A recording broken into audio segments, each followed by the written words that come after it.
Assalamualaikum warahmatullahi wabarakatuh. Bagaimana kabar kalian semuanya? Semoga selalu dalam keadaan baik.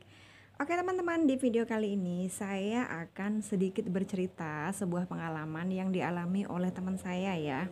Nah, cerita ini tuh khusus buat kalian yang suka atau hobi berbelanja online. Nah, harus hati-hati ya, karena kalau kalian suka berbelanja online, ada banyak oknum-oknum atau orang-orang yang memanfaatkan suasana ya, atau penipu, karena zaman sekarang udah banyak sekali modus penipuan baru. Nah, jadi cerita saya ini anggap saja namanya Mawar ya. Mawar bukan nama sebenarnya tapi nama samaran. Nah, ceritanya gini teman-teman. Mawar ini dia suatu hari tuh membuka sosial medianya dia ya kan. Akhirnya lewatlah di berandanya dia itu eh, dagangan online gitu. Waktu itu baju gitu ya, baju gamis yang menurut dia itu sangat bagus banget gitu. Dan menurut si Mawar ini harganya itu cukup murah. Mawar ini kan tertarik nih. Kemudian si Mawar mendapatkan nomor WA pedagang itu tadi. Mereka berkomunikasi di sana. Mereka membuat kesepakatan, deal-dealan, oke. Akhirnya mereka ketemulah nih harga yang udah disepakati. Mawar pun udah mengirimkan alamat dan deal nih. Waktu itu Mawar kan akan mentransfer sejumlah uang. Kemudian setelah Mawar ini mentransfer sejumlah uang, keesok harinya Mawar ini mendapat telepon yang tidak dikenal ya. Jadi dia tuh nggak ada namanya di save oleh si Mawar itu di handphonenya. Dan mengaku dari pihak bandara, katanya halo selamat siang ibu, apa benar ini ibu Mawar gitu. Ibu pesan baju atau dikirimin baju? Karena surat pajaknya ini tidak lengkap gitu, tolong dicek gitu. Akhirnya Mawar kan kaget kan. Nah, dia bilang kalau ini dia itu membeli secara online. Nah, orang itu bilang tolong hubungi pedagangnya karena ini surat pajaknya tidak lengkap. Karena Mawar kan nggak pernah diteleponnya seperti itu, dia kaget. Dia menghubungi pedagangnya lagi, dia ceritain kalau dia dapat telepon macam-macam. Kemudian pedagangnya bilang gini, oh maaf kak, memang kami tidak menyertakan surat pajak karena masalah pandemi. Dia tuh ngomong gitu pedagangnya. Jadi kakak, kami tetap bertanggung jawab. Tolong hubungi pihak bandara itu. Seandainya kami harus mengeluarkan uang, maka kami tetap akan bertanggung jawab, katanya bilang kayak gitu. Si Mawarnya marah dong ya, dia kan udah pesan barang. Ngapain banget dia harus direpotkan dengan hal-hal yang seharusnya tidak dia lakukan ya kan. Oh saya tidak mau, tolong anda yang menyelesaikannya karena saya memesan barang itu melalui anda, katanya si Mawar bilang kayak gitu. Akhirnya eh, Mawar kirim nomornya orang yang telepon tadi ke pedagang ini, tapi tidak ada respon, nggak ada respon balik. Besoknya lagi nih, Mawar tuh nelpon lagi orang yang mengaku dari pihak bandara tadi. Dia tuh ngecek kan, halo pak, saya yang ditanya yang bapak telepon kemarin, apa bener barang saya itu ada di bandara, katanya si Mawar. Oh iya, ini ibu yang mana ini, katanya. Disebutkanlah nama lengkapnya si Mawar itu sama Mawar tadi kan. Oh iya bener ibu, barang ibu ada di bandara, katanya. Terus sekarang gimana bu, katanya. Udah dihubungi belum ya mengirimkan baju ibu? Oh sudah pak. Pedagangnya minta tolong diuruskan, katanya Mawar kan. Uruskan aja berapa harganya, nanti akan tanggung jawab. Dia bilang gini, pihak bandara itu, oh tidak bisa bu, kami tidak membantu pedagangnya, tapi yang akan kami bantu adalah ibu. Akan kami bantu proses pembuatan surat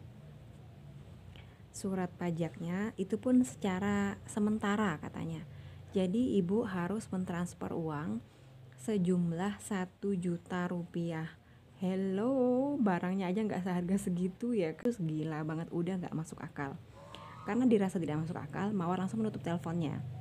Dia langsung menghubungi salah satu teman yang udah biasa juga belanja online. Dia ceritain kronologi dari awalnya. Kemudian temannya bilang, temannya Mawar anggaplah si Melati namanya ya. Melati bilang stop, jangan transfer apa-apa karena itu adalah penipuan. Akhirnya dia ingat kronologi awal, dia rentet awal. Oh benar.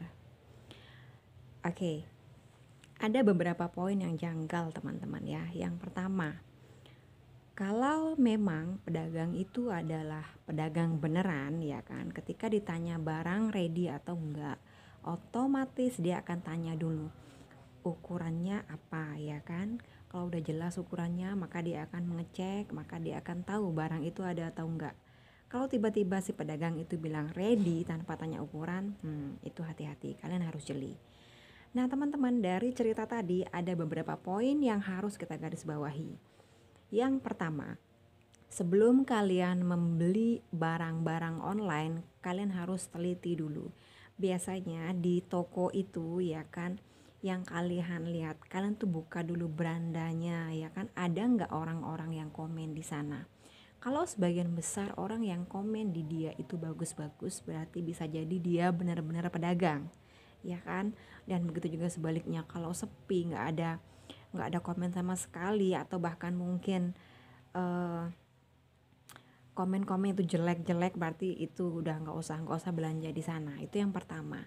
Yang kedua, gunakan pihak ketiga kalau kalian ingin jual beli, ya kan. Pihak pertama kan penjual, pihak kedua itu kan kita kan yang membeli. Nah pihak ketiga itu perantara. Udah banyak banget aplikasi-aplikasi pihak ketiga yang membantu kita untuk masalah jual beli. Itu lebih aman ya.